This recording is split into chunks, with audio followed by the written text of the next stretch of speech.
Je m'appelle Vincent et je vais vous parler du coup des librairies qui peuvent être utilisées avec Python pour faire des visualisations de données et un peu des retours d'expérience que je peux avoir sur ces différentes librairies. Donc, à la base, j'ai une thèse en informatique, c'est tout que j'ai eu l'an dernier, fin d'année, et là, je travaille chez Kidiac Instruments, qui est une boîte de service qui, là, va faire des instruments de musique et pour DJ en fait, avec aussi ambiance sans moi. Et l'idée, voilà, c'est qu'on propose des services en fait de cloud pour DJ avec des instruments connectés à cette plateforme. Mon LinkedIn, il y a aussi mon site web. Avant que vous fassiez des notes sur un peu tout, je partagerai des slides sur le Discord de tout le ouais, voilà, c'est ça. Donc, je partagerai et les slides et les notebooks que j'ai pu utiliser pendant la présentation. Donc, pas besoin de copier à fond le code. Le site, ça. Donc, pourquoi, d'abord, se poser la question de pourquoi le faire avec Python, en fait, pourquoi avec un autre langage ou autre. Donc, moi, à la base, en fait, je développe énormément en langage Python. L'extraction de données est assez simplifiée avec des librairies comme Panda. Euh, donc, forcément, pour moi, c'est un peu, si j'ai un langage qui peut tout faire, je suis très bien. Donc, l'idée, c'est que, voilà, moi je fais aussi du machine learning, donc forcément, avec Python, on trouve aussi pas mal. Et moi, je fais de la visualisation à la fois pour le loisir, pour me faire plaisir, faire deux, trois visualisations, mais aussi dans le cadre professionnel, pour suivre des modèles et en fait, visualiser quelque chose sur un obtient, plutôt que juste sur trois nombres. J'ai quelques précisions et c'est réglé. C'est ça l'idée.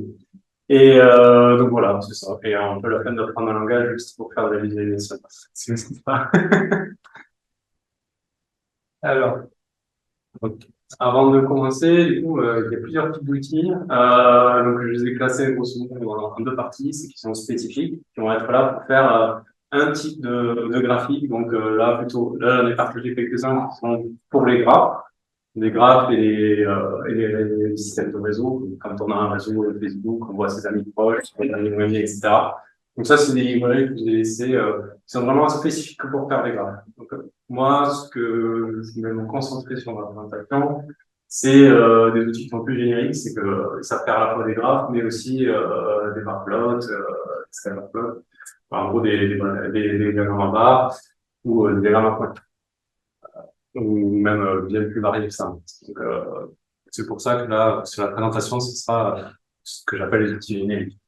Donc, il y a deux grandes catégories, donc après les plus forcément. On va partir sur les outils qui sont plutôt non web, c'est-à-dire qu'ils n'utilisent pas les technologies du web en arrière-plan et qui peuvent être tournées en local facilement. Et des technologies qui se basent sur des librairies où forcément, il faut peut-être avoir une connexion ou autre et qui sont aussi visuels sur un navigateur. Donc, c'est ça l'idée. Donc, on va commencer. Juste avant, alors, sur tous les exemples que je me suis dit, on va faire un exemple qu'on va détailler un peu sur les différentes librairies. Et comme ça, vous pouvez voir les différences entre chacune sur le site qu'on obtient, parce qu'il y a le code qui va être avec, et aussi le résultat qu'on obtient. Et il y a des nuances entre ce qu'on peut obtenir, surtout avec les paramètres par défaut. Moi, je vais faire sur les paramètres par défaut. Et en gros, j'ai pris les bases de données d'Iris, pas trop embêté. Donc voilà, si jamais vous connaissez pas, voilà, c'est un exemple d'Iris, il y a des pétales, il y a du coup, les petites sépales là. Et l'idée, c'est qu'en fait, on peut mesurer chacune et on peut définir presque l'espèce en fonction de ses caractéristiques.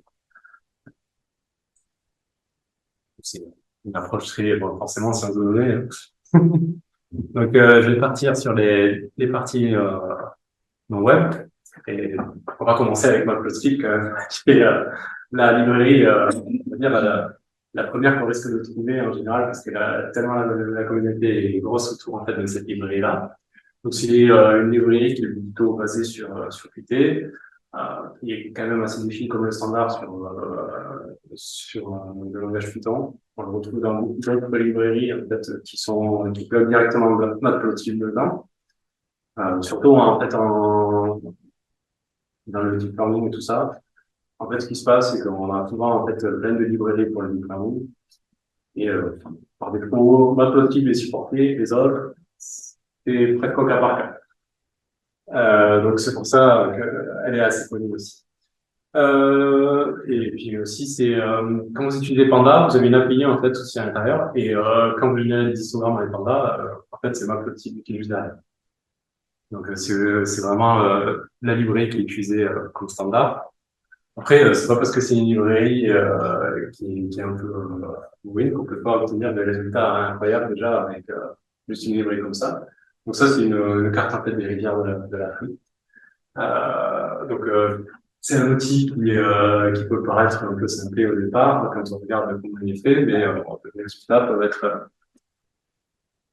très intéressants en fait de ce qu'on peut obtenir avec.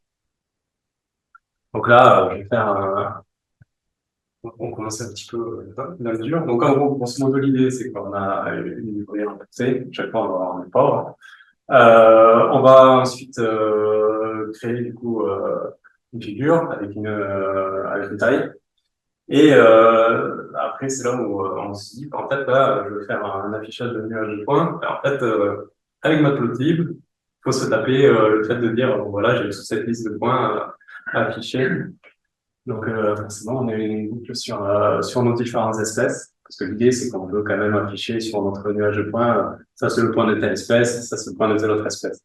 Donc, ce qu'on va faire, c'est qu'on affiche une liste de points pour chaque espèce.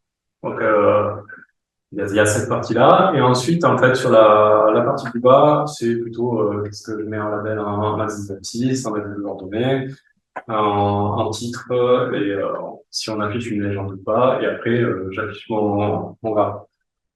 Donc, niveau quantité de code qu'on fournit juste pour faire un scatterplot, voilà, c'est ce qu'on obtient avec.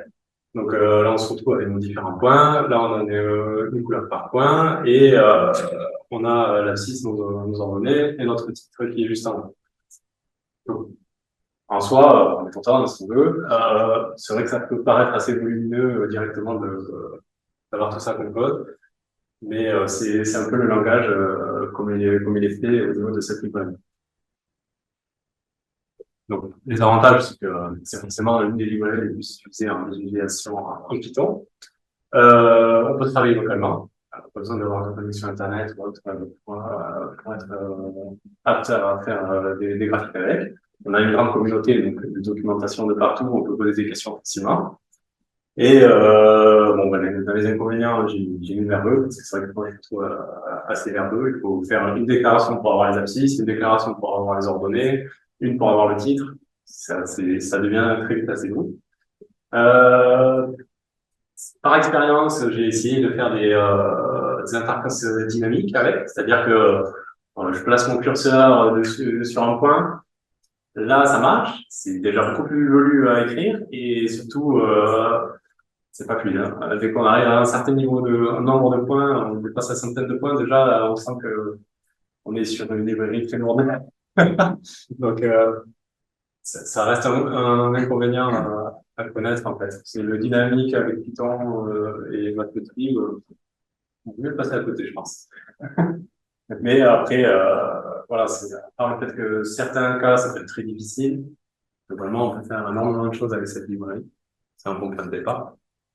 Et ensuite, on peut passer sur ce Seaborn, qui est en fait une librairie de plus haut niveau par rapport à Matplotlib, et qui est complètement basée sur la librairie Matplotlib.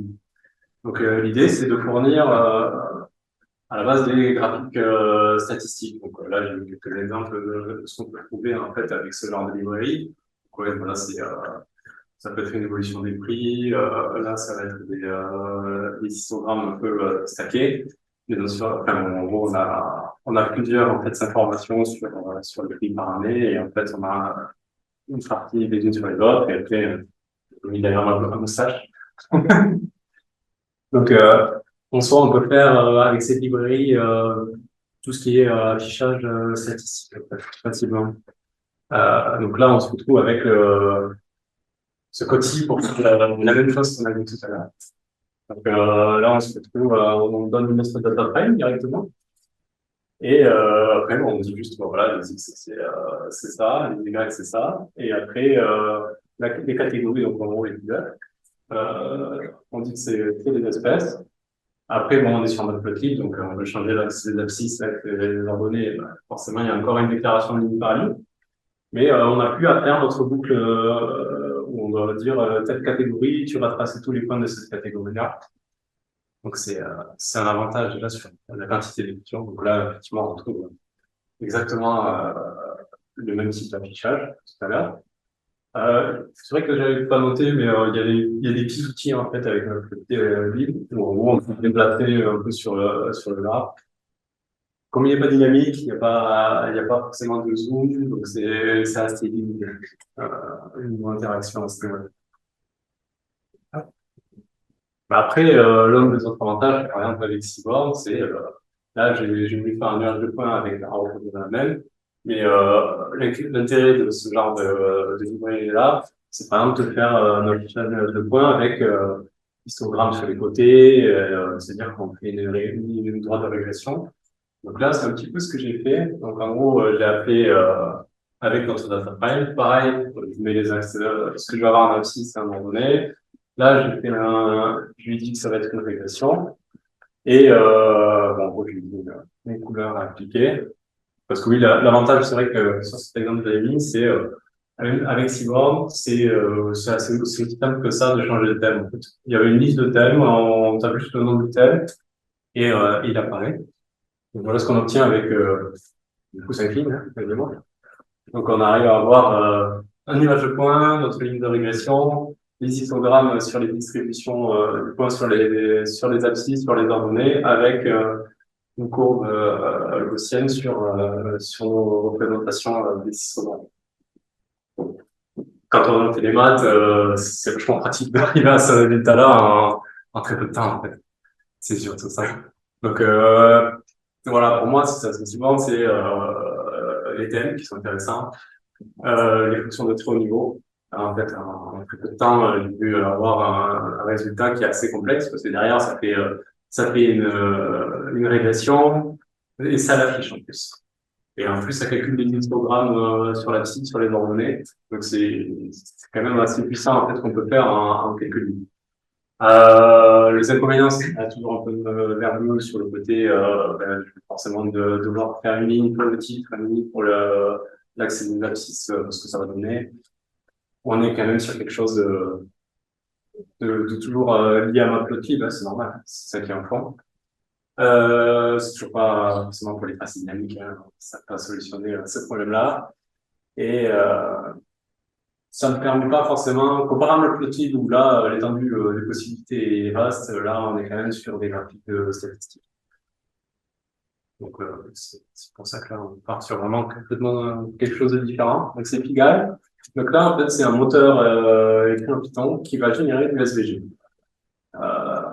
Ça, c'est l'idée. Et le SVG, en fait, c'est que la particularité qu'il a, c'est que c'est un SVG dynamique où on peut passer la souris dessus et on va pouvoir voir en fait directement quelle est la valeur d'un tel point facilement. Donc, il est assez, il est assez modulable parce qu'on peut faire énormément de graphiques avec. En fait. Donc là, je vous ai mis quelques exemples, hein, map, un petit radar et benchmark avec juste des tailles de cercle pour en gros les scores qui vont obtenus sur plusieurs types de benchmark. Donc là, on se retrouve un peu sur la même idée que sur Matplotlib. Et il faut refaire en fait notre affichage de points lié à chaque espèce. Donc on est obligé de faire le boucle. Et ensuite, on peut l'afficher sur notre nuage de points. Là, pareil, un peu dans le même esprit que Matplotlib, c'est une déclaration pour le type, une déclaration pour l'abscisse, c'est l'ordonnée. Et ensuite, on fait un rendu de notre fichier. Donc ça, c'est ce que ça donne. Donc, pour vous montrer l'exemple. C'est là on se retrouve un peu avec l'exemple. Donc, ce que j'aime bien avec cette librairie-là, c'est que déjà, comme c'est du SVG, il se redimensionne automatiquement en fait en fonction de l'espace qu'il est. Donc là, il est dans mon navigateur. Si je le veux juste un peu plus grand, voilà. Et si dès que je le mets en plein écran, il se redimensionne automatiquement. Donc ça, c'est déjà quand même beaucoup plus appréciable que de se dire, ah, je vais relancer tout mon code juste pour dire, mets-toi à la bonne taille par rapport à ma fenêtre. Et, euh, et là, voilà, c'est le côté dynamique, c'est je passe juste ma souris dessus. Donc ça, c'est le comportement par défaut. Là, j'ai fait juste des appels simples. J'ai pas eu à rajouter, vas-y, moi, un affichage dynamique ou redimensionne-toi automatiquement. C'est vraiment le comportement par défaut. C'est assez appréciable, je trouve. Même là, voilà, si on veut enlever une catégorie, on l'enlève juste en cliquant dessus. Donc voilà, pour le peu de code qui a été écrit, là, de suite, on se retrouve avec quelque chose qui est beaucoup plus intéressant, je trouve. Euh, je vais remettre un peu l'écran. Après, bon, voilà, les polices d'écriture sont un petit peu différentes que votre livre, les codes couleurs aussi. Bon, après, ça règle au des couleurs, hein, c'est pas forcément. Par exemple, moi, ce que j'aime moyennement le fois par défaut, c'est qu'on a toutes les lignes en pointillé, en horizontal, mais on n'a pas la version verticale. Euh, donc ça peut être perturbant au premier abord, cette partie-là, mais sinon, après, c'est assez intéressant. Donc, ouais, voilà, c'est le côté, on a un SVG qui est interactif. Donc, tout se fait en local et on peut facilement manipuler. On possède une grande variété de graphiques en plus qu'on peut générer avec cette librairie. Après, il y a quelques inconvénients, ce qui a fait que pour moi, c'est pas ma librairie de prédilection. C'est que CSVG, en fait, ben, on peut pas facilement les manipuler dans des éditeurs externes comme Illustrator ou Inkscape. Il s'affiche tout noir. Je l'ai pas. Voilà. Donc, dans le navigateur, dans le Chrome ou n'importe quel autre, il s'affiche très bien. Mais dès qu'on veut les éditer manuellement pour ajouter, je sais pas, un logo ou autre, on a la peine de rajouter le logo en code. Là, ça devrait être du coup très rédhibitoire, c'est le cas. C'est ce qui a fait que c'est l'un des trucs qui a été le plus bloquant pour moi. Après, voilà, le jeu des couleurs pour le côté, est-ce que c'est clair ou pas? Moi, je trouve que c'est peut-être moins clair que la présentation par des sur le film. Après, ça se paramètre. Mais c'est plus, voilà, il y a un effort à faire en plus pour que les ordonnées, les abscisses, les petits traits en pointillés soient affichés différemment. Et le point le plus négatif, je dirais, ça paye moins en fait que sur le repo GitHub, ça faut plus. Donc potentiellement, je ne sais pas s'il y a un travail en fond derrière qui se fait sur une refonte de l'architecture, mais c'est jamais bon signe qu'il n'y ait plus du tout d'activité sur le repo. Donc voilà, moi j'aime beaucoup les fonctionnalités de base en fait qu'il y a sur cette librairie. Ensuite, bah, c'est pour les gens qui aiment bien R. Donc c'est Platoon, c'est une implémentation de la même grammaire que j'ai fait Platoon dans R. Donc on se retrouve avec les mêmes capacités en fait que cette librairie-là. Elle a été réimplémentée en Python. Et là, j'ai mis quelques exemples. Donc, en gros, là, c'est la carte du monde de Game of Thrones. Là, on a des animations. C'est vrai, forcément, ces librairies-là sont assez intéressantes pour faire quelques animations. Et là, on a une tablature avec un petit mouvement de chaleur sur le mouvement des lots. Alors ici, un petit exemple du coup sur comment faire un upload avec Plotnik. Donc là, on se trouve quand même avec un code beaucoup moins volumineux. Par contre, on se trouve enfin, en hauteur, mais en largeur, ça a quand même pris énormément. Donc on va créer un tuple en fait. Et ce tuple-là, on va définir après plusieurs objets. Donc le premier, c'est déclarer l'objet du tuple. On va lui dire nos données, notre data frame qui a été porté avec lambda. Et ensuite, on va lui dire, voilà, c'est quel abscisse, quelle ordonnée, et quelle est la colonne qui va servir pour les valeurs. Et après, ensuite, à l'intérieur de ce tuple-là, il faut faire des additions sur, voilà, là, c'est pour dire je veux un nuage de points, et là, c'est pour dire, bon, voilà, j'ai mon titre, le nom de mon axe des abscisses et le nom de mon axe des ordonnées. C'est pas très intuitif quand on fait du Python, ça c'est sûr. C'est le gros inconvénient que je dirais sur cette librairie. Mais le résultat est assez propre. Je vais pas regarder en détail sur le fait s'il peut y avoir un résultat dynamique de ça, où on pourrait avoir de l'interaction. Mais potentiellement, c'est sûrement faisable. Donc c'est le gros avantage, c'est que c'est un bon outil pour la transition de personnes qui font du R et qui veulent faire du Python et de trouver dans un environnement un peu plus familier. Euh, c'est du coup l'avantage aussi d'avoir, comme ggplot2, une énorme variété de graphes possibles. Après, voilà, dans les inconvénients, c'est quand on aime bien la syntaxe de Python, ça peut, et qu'on est très habitué à ça, ça peut perturber la façon de déclarer en fait des graphes de cette façon-là. Et ouais, c'est un, j'ai pas vu que ça pouvait cette librairie-là permettre de faire des millions de points, par exemple. C'est ça commence de suite à être un peu plus lent. C'est pas que c'est impossible, mais c'est un peu limité en fait sur le fait de vouloir faire des graphiques avec énormément. Et après, bon, l'interactivité, c'était assez limité dans ce que j'avais vu. Je n'ai pas énormément poussé à ça. Donc voilà. Donc ça, c'est un peu tout ce qui est statique. On n'a pas besoin de connexion Internet. On peut le faire dans notre coin. Maintenant, on va passer sur des technos qui sont derrière, qui vont utiliser les codes plutôt avec des technologies du web et qui souvent peut-être ont besoin d'une petite connexion à un serveur. Donc la première qui est assez connue à ce niveau-là, c'est Bouquet. Donc c'est surtout en fait orienté, voilà, on va faire du Jupyter ou du Python. Donc c'est surtout toutes celles qui sont assez interactives sont au moins fournissent de quoi produire des graphiques dans du Jupyter. L'idée avec ça, c'est que on peut avoir une sortie HTML facilement et le partager, et puis on peut même exporter après en SVG s'il y a besoin. Le format n'est pas forcément très figé à ce niveau-là.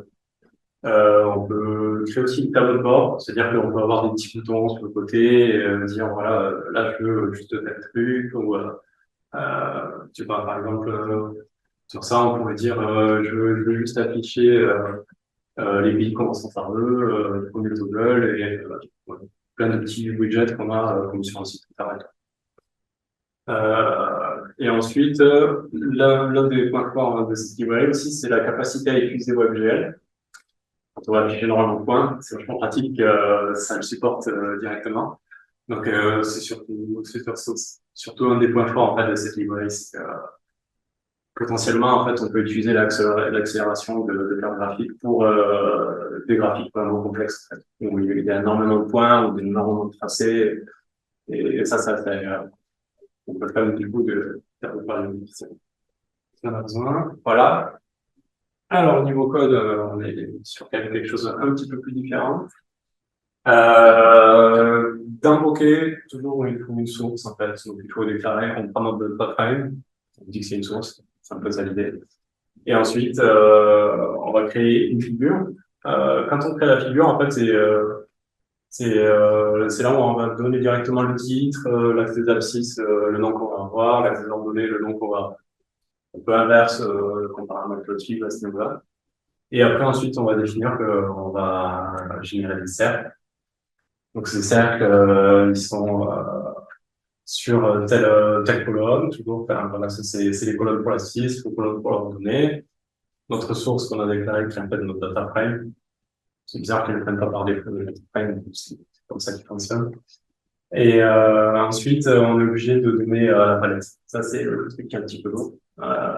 C'est que il n'y a pas une palette automatiquement qui se crée. En fait. C'est le côté qui est un peu dommage enfin, de mon point de vue. Et après, l'an dernier, on a le show qui en fait montre le graphique. Donc là, on se retrouve sur ce résultat-là. Oui. Non, je vais sur le notebook celui-là.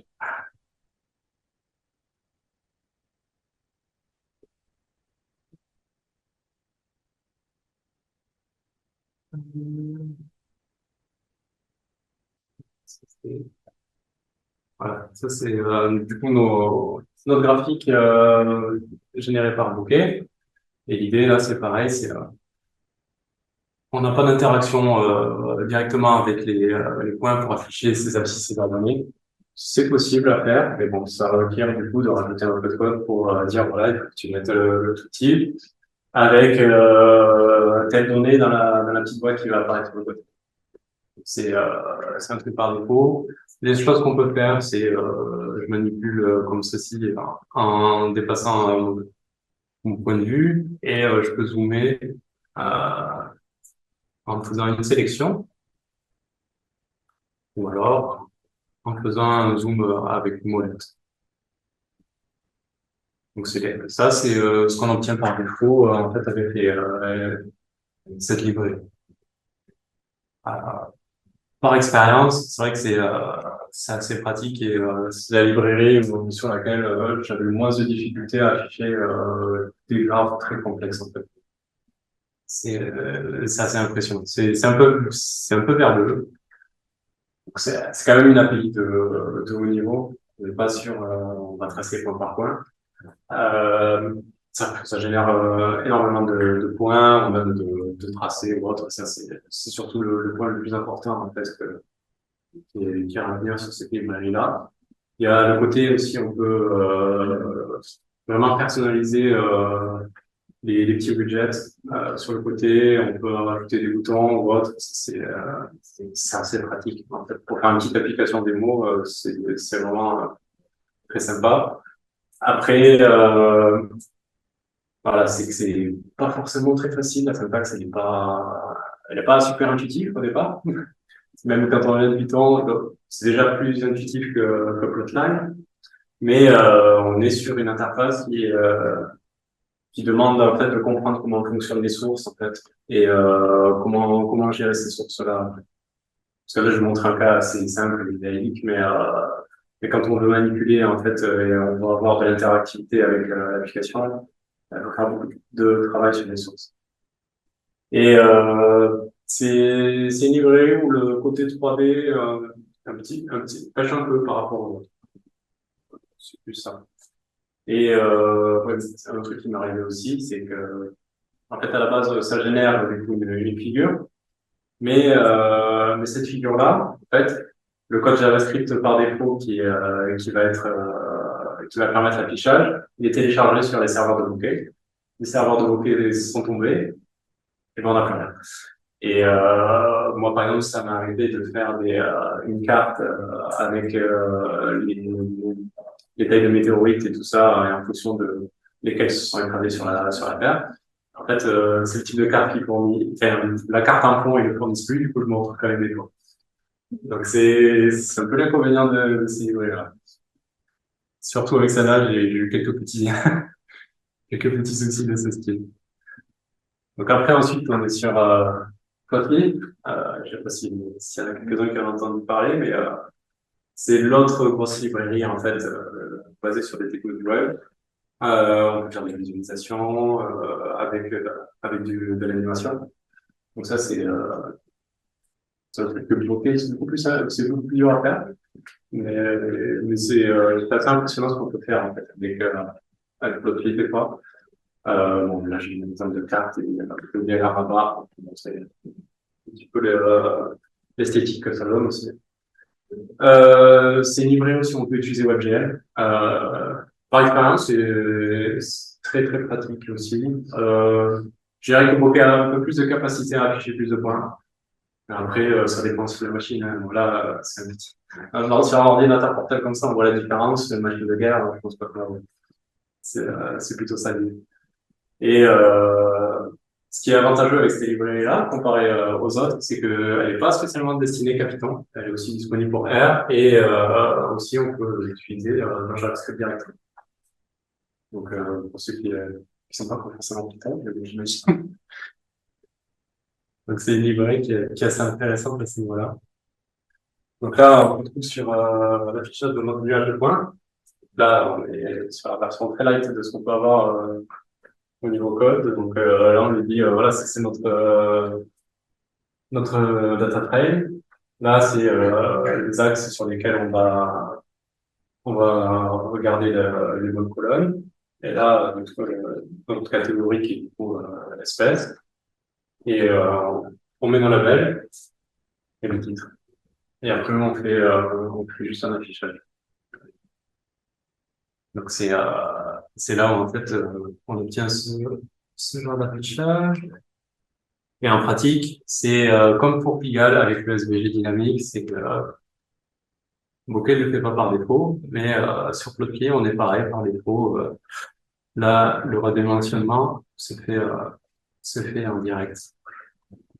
Le côté dynamique aussi, il y est.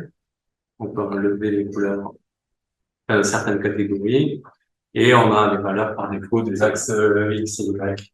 Dès qu'on passe le point dessus. Et on a aussi le nom de l'espèce. Bon, après aussi, rappelé là avec la légende, hein, mais voilà, on est au même niveau de résultats qu'on pourrait avoir avec Pigalle, mais version web de Salivé. Et comme on peut utiliser WebGL, on a la capacité de faire énormément de points. Et c'est pareil, on peut zoomer avec celui-là. Donc là, je suis de sélectionner et je zoome. Je peux zoomer. Voilà. Donc je peux me déplacer. On a vraiment exactement les mêmes types de fonctionnalités qu'on a par défaut par rapport à Pigalle. Et ça, c'est vachement appréciable. Enfin, pour moi, de mon côté, c'est appréciable. Seul petit truc à noter, c'est que dans un notebook, par exemple, si là, par exemple, j'ai fait la génération avec Plotly, si je redimensionne, le redimensionnement ne se fait pas en direct, il faut réexécuter la cellule pour que le redimensionnement se fasse. C'est juste la petite différence comparé au fait si on l'utilise directement dans un navigateur. C'est genre un optimisme. Enfin, après, là, c'est un autre jeu sur VS Code, donc je sais pas si c'est le cas partout, mais c'est là où je l'utilise le plus. C'est un iframe? C'est un iframe dans l'intégration? Je crois. Mais je suis pas certain à 100%. Il y a peut-être des paramètres pour le réseau. D'accord. Ok. Voilà. Je te demanderai ça. Voilà, du coup, ça c'est ce qu'on peut obtenir. Donc ouais, les gros avantages que je trouve à Plotly, c'est sa documentation qui est extrêmement claire. Il y a des exemples en fait sur plein de choses. Par exemple, si on va sur le fait des diagrammes à barres, en fait, on va avoir 50, enfin, on va avoir une dizaine de diagrammes à barres avec des variations sur une version horizontale, une version verticale, une version avec des barres stackées les unes sur les autres. Et c'est vraiment on a juste le code qui est pile poil pour voir les différences. Donc la documentation rend l'utilisation très simple. Euh, Après, on peut faire pareil des tableaux de bord comme Bokeh, mais c'est avec une autre librairie qui s'appelle Dash. Après, c'est bien intégré parce que c'est des développeurs de Dash qui font Plotly, tout simplement. Et le redimensionnement par défaut et tout ce qui est en fait les paramètres par défaut sur les graphiques qu'on obtient, moi, je trouve que c'est un réel plus en fait par rapport aux autres librairies. C'est comme Pigalle, en fait, c'est des deux gros plus qu'ils ont par rapport aux autres librairies. Après, voilà, on est toujours sur les mêmes types d'inconvénients que Bokeh, où le serveur de Plotly est mort, on voit rien. Ça m'est arrivé une fois. En fait, mes figures elles étaient blanches. Alors, il y a une solution dans Plotly, c'est d'intégrer, il y a une façon de le coder où on peut pré-télécharger le code qui va être téléchargé sur les serveurs Plotly. Le fichier va prendre 20 mégas de plus. Bon, après, c'est pas une médaille, hein, mais voilà, c'est un petit effort extra à faire, et c'est vrai que, par habitude, moi, j'utilise des paramètres par défaut, ça va beaucoup plus vite. Mais si vous voulez vraiment que ce soit périn, votre résultat, c'est soit ça, soit en fait, vous l'exportez en SVG, il y a tout de souci. Et après, oui, voilà, le dernier inconvénient, c'est, pour les tics, en fait, donc les petits, sur l'axe des abscisses, et des ordonnées, là, à ce niveau-là, mettre autre chose que des noms, oui, ou alors des chaînes de caractères, par exemple une image. là, ça devient challenge. C'est enfin, surtout avec l'interface Python. Après, je sais pas, je vais regarder. J'imagine qu'avec l'interface JavaScript, c'est plus simple. Mais à l'interface Python, pour injecter du code, en fait, HTML, je crois. C'est un petit peu velu à ce niveau-là, je trouve, pour ce que c'est. Voilà. Et donc là, ensuite, on va partir sur HoloView, qui se veut une librairie d'assez haut niveau, en fait. C'est-à-dire que ce serait une librairie qui, à la fois peut produire des graphes avec bokeh, avec matplotlib ou avec plotly, en ayant le même code au départ. Donc ça, c'est un peu la promesse. Donc là, j'ai vu quelques autres qui l'ont réalisé. C'est des éditions un peu différentes. Donc là, je vais faire un export avec bokeh pour commencer.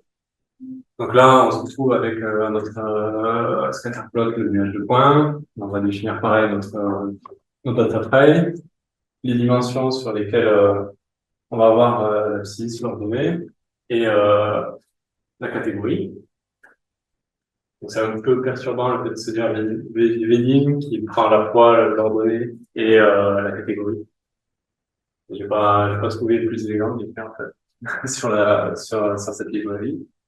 Et après ensuite pareil, là il faut donner forcément les blocs par catégorie.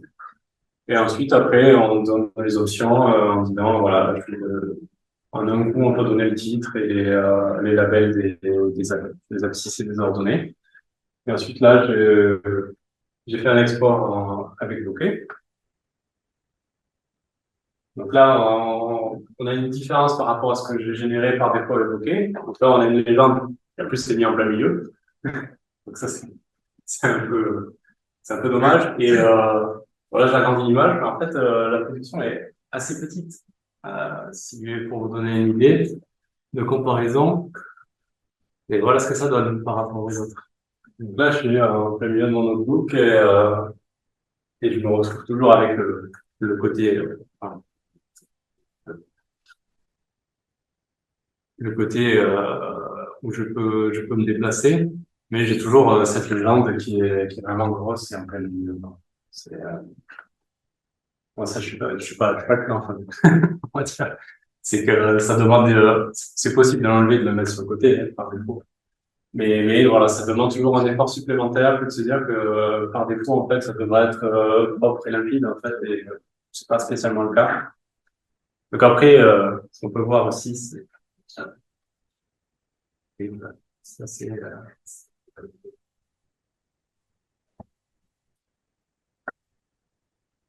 oui, voilà. Là, donc là, potentiellement, du coup, le potentiel de cette librairie, c'est de se dire, je change ma dernière ligne, là, je l'exporte en Plotly. Alors, le résultat n'est pas comme attendu, hein. On n'a déjà pas une consistance entre les deux résultats. On n'a plus nos catégories, on n'a plus la légende, le titre, on l'oublie, et l'accès des abscisses et des ordonnées, en fait, c'est le nom de mes collègues. Donc là, on voit que on n'est pas trop dans ce qu'on attendait. Donc, c'est censé aussi exporter l'image Plotly. Et là, même pour ça, en fait, hein, c'est un peu le côté décevant dans cette librairie. C'est qu'elle est très orientée, oui, voilà. Tu fais ça. Forcément, on n'est pas dans le générique qui était promis au départ. Et, donc oui, c'est une librairie en fait, je trouve qui est utile peut-être quand on fait du bokeh. Elle est très orientée bokeh. C'est une API qui est peut-être de haut niveau et que là, j'ai voulu faire un nuage à point. C'est pas une librairie qui est vraiment designée pour ça. C'est pour faire des choses plus complexes, en fait. Mais c'est pour vous montrer que si, des fois, on prend une tâche simple comme faire un nuage de points, certaines librairies, elles sont juste pas adaptées pour ce genre de tâche. Il y a d'autres solutions, en fait, qui sont beaucoup plus intéressantes. Et bon, forcément, après, ça rend du générique et ça n'est pas. Ça, c'est le côté très décevant. Après, il y en a une dernière de librairie qui est Alter, qui utilise le moteur de Vega. Je ne sais pas si vous connaissez. En gros, c'est un moteur qui est écrit en JavaScript. Et c'est plutôt, ouais, c'est conçu pour vraiment le mettre dans du web et dans des mobiles. Ça se veut assez rapide à calculer. Après, je n'ai pas la compétence pour dire sur énormément de points est-ce que ça marche très bien. J'ai pas trouvé la partie est-ce qu'ils ont une implémentation WebGL. Donc ça, je peux eu trop de temps pour ça à ce niveau-là. Donc au niveau de l'affichage, c'est pareil, c'est un peu dans le même esprit. Donc on est obligé d'avoir un objet un peu à chaque fois qui va dire là je fais d'abord ma déclaration avec mon data frame, je lui dis que je vais faire des cercles, ensuite je vais faire un encodage et sur cet encodage il faut encore appeler un objet. Donc la syntaxe est assez lourde. Donc l'objet en plus il va dire quelle est la colonne alors que la colonne avec le titre. Donc, en gros, ça, c'est l'abscisse. Et, quelle colonne de mon data frame je prends et quel titre il va prendre sur le pilier. Donc, c'est pareil pour les X et les Y. Les couleurs sur l'espèce. Et ensuite, on a le titre général qui est une propriété. Donc, c'est compact et velu à la fois, en fait. C'est que on peut mettre on va dire plein d'informations, mais avec une syntaxe petit peu plus lourde qu'un plotly à ce moment-là. Donc après ensuite, on affiche. Et là, en fait, c'est une que c'est quand même assez différent des autres. Les autres, ils prenaient à chaque fois l'abscisse et leurs données qui étaient par rapport au point le plus éloigné à chaque fois. Donc il y avait une espèce de zoom à cette partie-là. Le choix par défaut sur Inter, on commence par 0. Donc si on a des points qui sont extrêmement éloignés, on est tous à pas du tout. Quand on a des points qui sont à 10 000 et que en fait l'écart entre ces points est de 40, on a un méga pâté dans un coin. Et le choix par défaut tout on fait. Donc pour la visualisation de données, ça peut avoir un côté assez juste dans certains cas, parce que c'est bien de mettre l'axe des abscisses.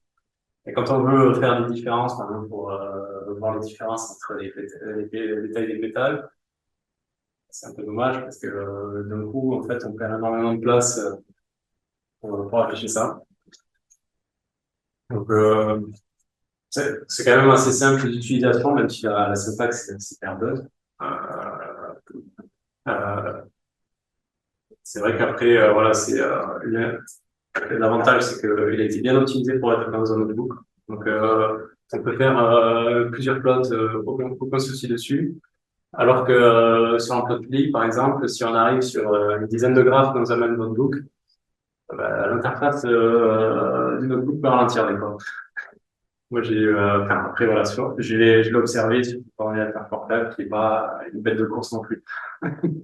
Mais voilà, il faut se dire que il peut y avoir un ralentissement qui est lié en fait à Plotly qu'on ne retrouvera pas avec Alta.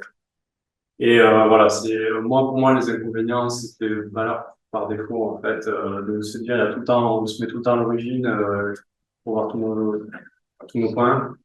C'est un peu pour moi c'est un peu rédhibitoire quand vous explorez des données.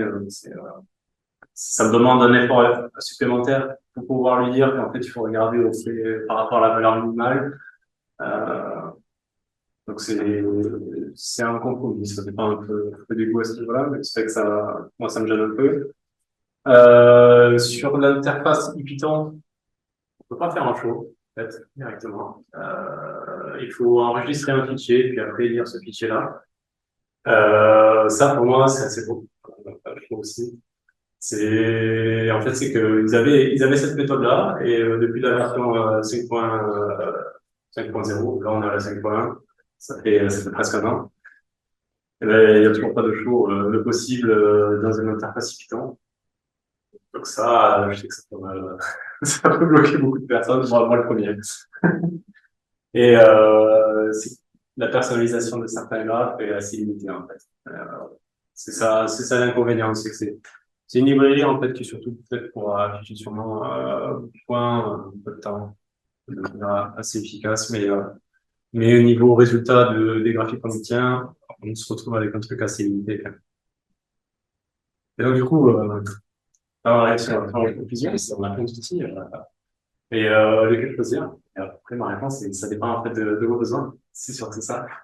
C'est moi par exemple, je vais donner mon cas. Je fais des sciences des données, donc je fais de la modélisation sur des modèles. Il faut que ce soit compatible avec les librairies de deep learning. Si c'est pas compatible avec les librairies de deep learning, c'est-à-dire que ça me donne un effort supplémentaire pour faire un export qui soit compatible avec cette librairie-là. Et moi, j'ai besoin d'interaction avec les données. Si j'ai qu'une image fixe et que je peux pas avoir en fait explorer un peu mes données, faire des zooms ou autre, même ne serait-ce qu'avoir des tout-types pour dire ça c'est telle classe, c'est assez rédhibitoire si je peux pas avoir cette interactivité-là. J'ai de la chance avec Plotly, c'est assez compatible avec la majorité des librairies du permis. Moi j'utilise surtout MLflow, parce qu'il connaissent bien. C'est intégré par défaut en fait. MLflow, le choix qu'ils ont fait, c'est Plotly et Matplotlib. Donc à partir de là, le choix est assez vite restreint sur les deux. Donc pour moi, l'avantage, c'est le fait que les paramètres par défaut sont vachement pratiques pour de l'exploration de données, même pour l'affichage. C'est le fait qu'on peut redimensionner sa fenêtre et que le graphe il se redimensionne, c'est génial. La documentation, elle est limpide en fait. Moi, je fais tout le temps sur la documentation, je fais très peu sur à point que je fais un truc extrêmement on va dire particulier. J'ai pas besoin d'aller sur un Stack Overflow ou autre, même sur retrouver la communauté. C'est vraiment, pour moi, c'est une des meilleures documentations que j'ai l'habitude de regarder sur les librairies de visualisation de données. Et après, bon, voilà, j'ai quand même des inconvénients. Hein, c'est le fait de se dire, j'ai 10 graphes sur le portable, en fait, ça fait ralentir l'enregistrement à un point où, en fait, le notebook est plus utilisable. Ça, c'est moyen. Et le fait que je puisse utiliser des images sur les abscisses pour donner, pour remplacer certaines valeurs, en fait, par des images. C'est un petit peu l'inconvénient à ce niveau-là que j'ai. Donc, voilà quelques exemples de ce que j'ai pu faire en fait avec Plotly. Donc ça c'est un peu notre passion à moi, c'est que j'adore Age of Empires, c'est un jeu vidéo. Et en fait il y a des tournois. Donc là le tournoi Red Bull en fait par exemple sur Age of Empires 2. C'est un vieux jeu mais il y a toujours énormément de choses. Et en fait voilà c'est ce que je peux obtenir avec cette librairie. Donc ce que j'ai fait pour aller vite, là, je disais que je ne peux pas le coder facilement, c'est que j'ai exporté un SVG. J'ai juste rajouté les logos, les drapeaux des pays. J'ai fait un peu la même ici, en fait. L'image centrale, je l'ai fait directement dans le code. Et après, j'ai ajouté les images des cartes et les images des simulations. C'était un peu pénible. Parce qu'il y a quelques effets. Mais en vrai, c'était sympa. Et c'est pareil ici pour les abscisser dans leurs ordonnées. Alors que, par exemple, on peut quand même poser des images facilement sur le plan. Dès que c'est plus de se dire qu'on veut le mettre en abscisse ou en ordonnée, là, cette partie-là, ces images-là, elles sont que je les ai mis avec mon code. C'est assez simple de positionner les images. C'est plus vraiment le fait de vouloir mettre une chaîne de caractères et une image d'un côté sur une ordonnée ou un abscisse, enfin, sur chacun des axes. Là, j'ai pas réussi à le faire facilement. Ou alors, peut-être je le fais quelque chose aussi, je sais pas. Donc voilà, un petit peu ce qu'on peut produire avec. Et un petit bonus, j'avais parlé de faire des dashboards ou des web apps avec Streamlit, en fait. On peut le faire sur toutes les librairies que je vous ai montrées. C'est pour ça que je ne me suis pas forcément attaché sur se dire, bon, ben oui, forcément, c'est un critère à choisir pour est-ce que la librairie peut faire des dashboards ou autre. En fait, avec Streamlit, voilà, on peut avoir un menu de diagramme, on peut avoir des points, tout ce qu'on veut. Et en fait, il suffit d'afficher les graphes comme si c'était dans un notebook. Et au final, on a une librairie qui permet d'être compatible avec tout ce qu'on veut au niveau génération graphique. Voilà, un petit peu. Merci à vous. C'est peut-être un peu rempli de code, tout, mais voilà, j'ai essayé d'être synthétique.